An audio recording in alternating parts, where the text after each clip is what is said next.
Il est 8 h du matin. Le dispositif sécuritaire est au beau fixe. Les autorités administratives de la ville de Douala brillent par leur présence. Nous sommes à l'hôpital à Kentini. Paul-Éric Kingué, maire de la commune de Njombe-Pendia, entame le dernier voyage vers son caveau. Un moment très douloureux pour les siens. Le leader politique, le père de famille, l'exécutif communal, le combattant ne rayonnera plus par ses prises de position. Un départ brutal qui ne laisse personne indifférent.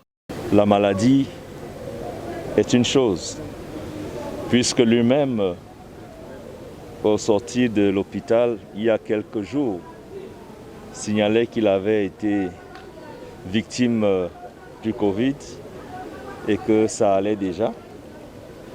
Et il a replongé pour que cette fois-ci, la mort ait raison de lui.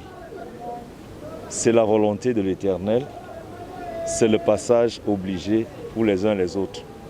Mais nous retenons de lui un homme politique qui a animé la scène politique camerounaise et nous pouvons simplement transmettre par cette voie les condoléances de la République à la famille éplorée et que son âme repose en paix.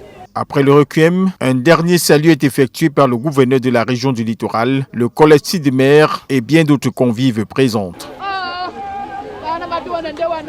Henri Kedjan, Junior Hussein, le corps de Paul-Éric Kingué qui quitte la morgue de la Kentini, comme vous le voyez, va faire un escale à son domicile à Njombe-Pendia et puis il sera inhumé dans un cimetière de la place. Ainsi s'éteint cette flamme qui aura brillé dans la vie politique du Cameroun.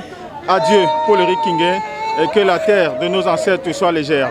Depuis la Kentini, Marius Kossou, Robert Chalitok pour Canada International.